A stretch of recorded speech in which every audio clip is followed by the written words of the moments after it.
doing stand-up for a little over a year at open mics around St. Louis, so you know she's going to be hilarious. And she also has an unsuccessful TikTok, but y'all should follow her anyways. Give it up for Jaya Tawani!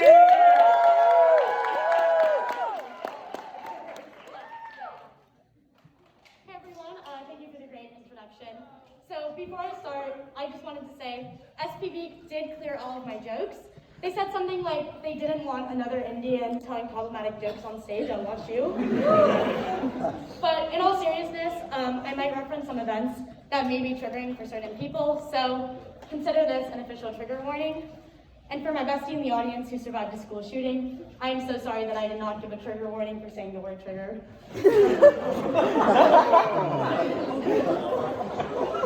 But anyways, what is up everyone? My name is Jaya Tawani, and I know I'm grown, but if I bomb this set, don't tell the FBI. This mic is low-key very quiet, but that's okay. So, I am super happy to be doing stand-up here at WashU, but honestly, sometimes I feel like I don't really fit in here. Because first of all, I'm not Jewish. And second, I'm honestly not very academically inclined, which is why I'm a business major, of course. So it shouldn't be a surprise to anyone that I spend a lot more time in class causing problems than learning. One of my professors is actually here right now, and he can attest to that. Even in high school, one of my teachers got so fed up with me disrupting class that she rearranged the entire seating chart just to move me next to my ex-boyfriend so that I had nobody to talk to. Unfortunately, I do have to give her props though, because she was successful in silencing a woman of color's voice. In college though, I've been a bit more of like a silent nuisance, like constantly checking my watch or falling asleep in class. Professor Moore, I only fell asleep in 2 of your classes, which is a lot less than what I can say for others. But sometimes the professor will call me out on looking at the clock in class, and whenever they do, I always just respond with, sorry, I'm just jealous that time is passing and I'm not.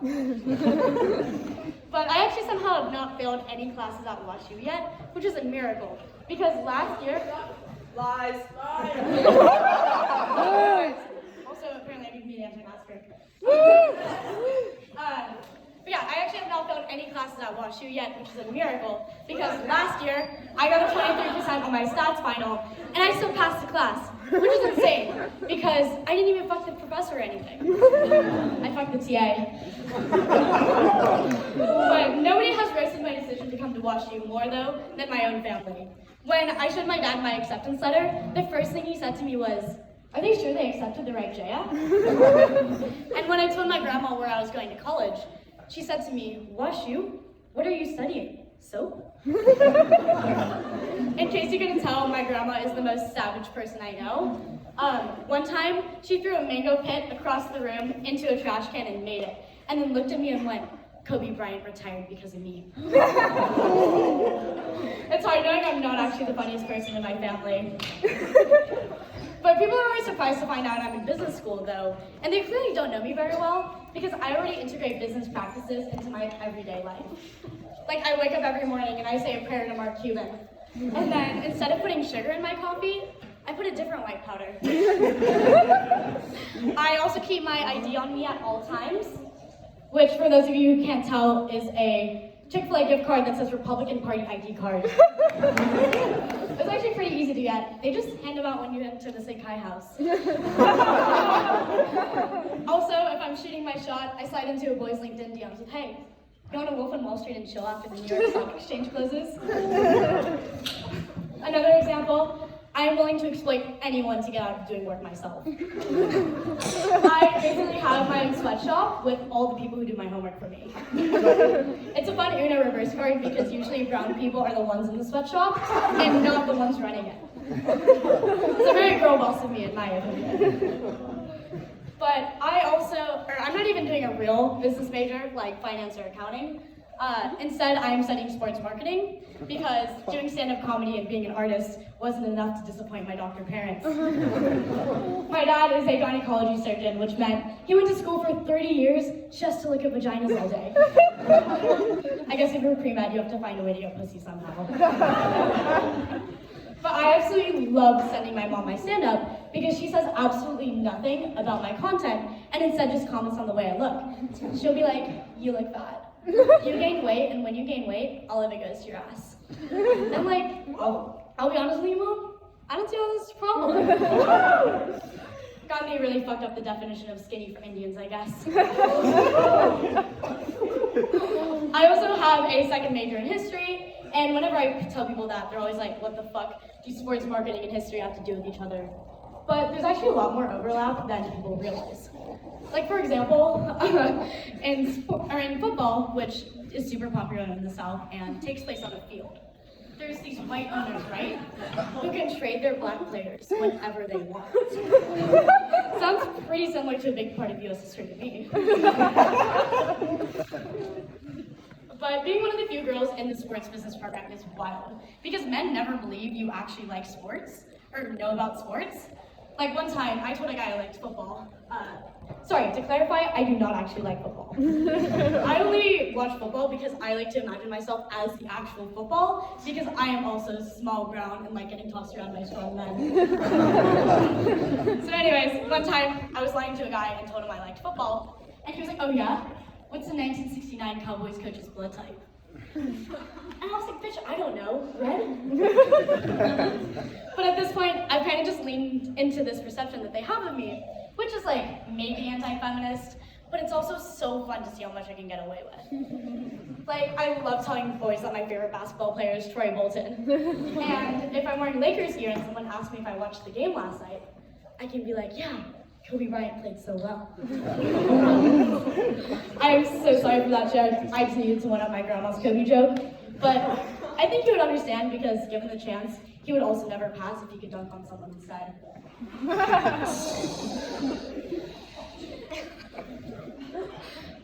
I think I'm too funny. I keep laughing at my own jokes.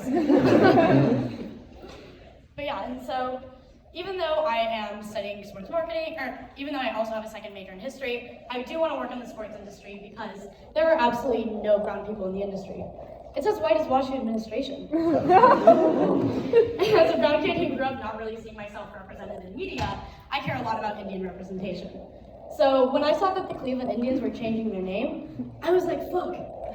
I just lost the only representation that I had in American sports. Who am I kidding? The Cleveland Browns still exist. Now, obviously, I am not the kind of Indian that the Cleveland Indians are named after, but a lot of people don't really seem to know that. In 7th grade world history, we had to go around the class and talk about where our family was from, which makes no sense because my school is 90% white. And so these kids were going around like, I'm Irish, my family came here on the Mayflower, my great-great-aunt invented unseasoned chicken. And then the class gets to me, and I was like, I'm Indian. And so the kid looks me dead in the eyes and goes, that's so cool. What tribe is your family from? And I was like, Asia. But whenever white people do figure out the right type of Indian that I am, a lot of times they'll say some shit to me like, oh my god, you're Indian? I love chicken tikka masala. Which really means a lot to me because I personally cook every single chicken tikka masala in the country in my tiny ass U-Drive apartment. And whenever this happens, I always just respond with, oh my god, you're white? I love avocado toast. But I don't really understand why white people's first thoughts to connect with me is based off of my race. As if that's not what half of my jokes are about. Like, hey, white people, you and I are not that different. I also hate Tom Brady and love Macklemore. I actually love Macklemore so much that I sponsored a lemur at my local zoo just so I can name him Mac Lemur. But another place where brown people are lacking is in comedy. Like, you can count all of the brown comedians on one hand. You got Aziz Ansari, Hassan Minaj, Russell Peters, Mindy Kaling, and Justin Trudeau. But I relate to Aziz Ansari the most out of all of the brown comedians. And whenever I say that, people are always like, Jaya, didn't he do something really bad though? And like, honestly, I don't think the first 2 seasons of Parks and Rec are that bad. But I actually relate to him the most because I am also a small Indian person with big eyes who's gonna get canceled one day. I actually did get slightly canceled at WashU already because there's a whole rumor going around that I was anti-Semitic. Because, which is insane, because what I said about my ex had nothing to do about the fact that he was Jewish. But luckily, I cleared that rumor by going to Israel, but then as soon as I got back, I started getting attacked for being Islamophobic, because apparently going to Israel means you hate Muslims. And like, look, I'm a Hindu, but I'm not like a movie Hindu. Also, why is everyone trying to start shit with me? Don't they know Hindus can't have beef? But either way, but anyways, I would like to formally apologize for some of these jokes and comments I made in the past now, instead of in 10 minutes when I get off stage. WashU Twitter, this one is for you. So to start off, in 4th grade, I dressed up as 1950s Western movie star John Wayne because I think that cowboys are cool. But I've learned my lesson that being 9 years old is no excuse to not be reading Playboy magazine, where he went off about how he hates black and gay people. We're good now though, I'm so sorry for that one. Also, I don't know if any of you have seen Bill Burr's most recent SNL monologue, but he made a very similar joke about cancel culture and John Wayne. I just wanted to say, I wrote my joke years ago, so if anything, this is just another example of a white man stealing something from an Indian. Speaking of white men, another time I was making fun of myself for how many white boys I hooked up with. Like, if you list out the names of all the guys I've hooked up with, it sounds like a lacrosse roster. Probably because it is. Everyone thinks it's because of some internalized racism, but it's actually the complete opposite. It's more like, how many colonizers can I convert? But my friend was like, you can't keep making that joke because you hooked up with one mixed kid and one brown kid. And then fucking Draco Malfoy took over my body, and I was like, oh, you're right, but the rest are purebloods. Another time, I told my grandma to go back to her country. I had a good reason though, and I would like to explain myself. So just for context, my mom and my grandma, they would speak perfect English, but they also speak Hindi, which I don't. After all, my friends call me a coconut, brown on the outside, white on the inside, for a reason. And so I was talking to them, and then all of a sudden, they switched from speaking in English to Hindi. And then at that point, I had no choice but to assume that they were talking shit about me. Why else would they switch languages to the one I don't understand? And so at that point, I accidentally hit my grandma with the, hey, this is America. We speak American here.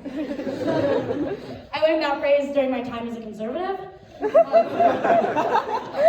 before anyone gets scared, my conservative era was during the 2012 presidential election, when, at the ripe old age of 11 years old, I told people I was a Republican, solely because I thought it sounded cooler than the word Democrat. Another reason I'd be canceled is because I have a Lego police set, and it is one of my favorite Lego sets. Like, it came with a little police dog and 5 unarmed black men and everything. Lastly, the other day, I said that the Los Angeles Lakers should change their name to something a bit more representative of LA, because there are no lakes in California. Why do you think the state's always in a drought? I'll actually share something with you that the fake news media won't tell you. All of my state's water comes from YouTuber apology video tears instead. So anyways, I propose that the Lakers change their name to something that still lets them keep their L logos. Something like the Los Angeles Liberals, or even better, the Los Angeles Latinos. Speaking of the Lakers, I recently went to Boston for the first time, and if you don't know the correlation there, Boston is the home of the Lakers' rivals, the Celtics. And growing up, my dad told me that the Celtics ate children for breakfast. And anytime that the Lakers beat them, the children were saved. And so I was walking around Boston, like, stressed the fuck out that Jason Tatum was gonna, like, pop out from behind a corner, mistake my short ass for a child, and then have a nice curry-flavored dinner.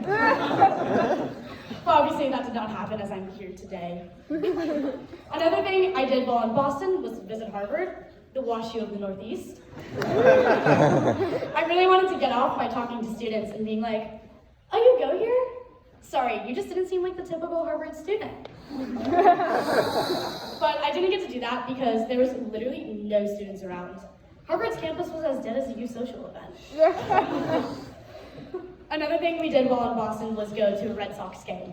And while we were at the Red Sox game, in between innings, the guys I went with went to the bathroom and came back looking absolutely traumatized. And so, to encourage men to talk about their feelings for once, I was like, boys, what's wrong?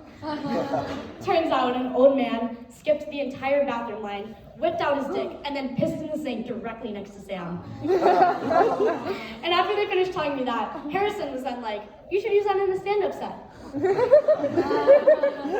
If find a nickel for every time a guy told me a piss-related story that I should use in my stand-up. I'd have 2 nickels, which isn't a lot, but it's weird that it happened twice, right? The other time that happened was actually at Big Daddy's during Welcome Week, naturally. My friend graciously gifted me the story of a guy being unable to lift his dick into the urinal because the urinal was too tall for him to get his dick into. Now keep in mind, the guy who told me the story is 5'6", and so I'm pretty sure it was just a personal anecdote that he was just kind of But as I was writing that part of the set, I was thinking to myself, do I have any fun bathroom stories I could share? And as hard as I tried, I could not come up with anything. And then a few days later, I got something. I love manifesting.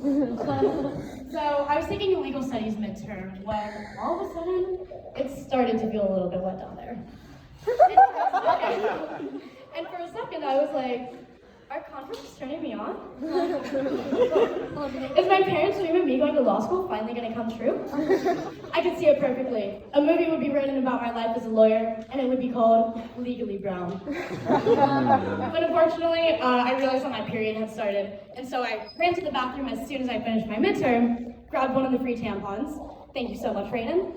And I put it in the stall, and I can't get the fucking tampon to work because it has a cardboard applicator. And now I want to scream at Rainen. Because this isn't WashU's fault for not giving out just a crumb of their $15 billion endowment to get us better tampons. It's the gay Asians' fault. And then all of a sudden, I'm standing there fighting with this tampon, and all of a sudden, my phone starts ringing. And since I was looking down at a pool of blood, I got really scared it was Whoopi D accusing me of murder. But instead, the call was from Boston. Was it the Celtics wondering if I had any children for a midday snack? For all I knew, they could be taking B-school preschool literally, and assumed I knew some easily disposable toddlers. And they'd be right. I know half of DSP. Instead, I actually remembered that I had a recruiting call with a company based in Boston.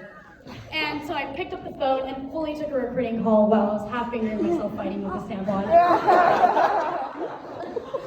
And since obviously that call did not go very well, I have realized that my only available career option is becoming famous.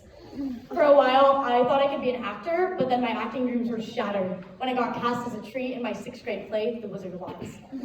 Yes, exactly like Greg Heffley in Diary of a Wimpy. Meanwhile, my best friend got the role of Dorothy, and so when I had to throw apples at that bitch on stage, it was personal. I was up there pitching plastic fruit like I was trying to win the World Series. But my current plan is instead to go on The Bachelor. And you know how all of the girls on The Bachelor have sob stories like got them on the show? My current plan is to be like, my parents are gonna marry me off to an old Indian man if I don't find true love. And just really play into Chris Harrison's racist fantasies. Oh my God. They'd be so entertaining and good for ratings that they would keep me on the show for as long as possible. And I could even accuse The Bachelor himself of racism if he doesn't pick me, because I'm not like other girls. And then when I get famous off of the show, people would inevitably try to dig up stuff to cancel me. And I can be like, no, I apologize for all of that already. Thank you, WashU, that's my time.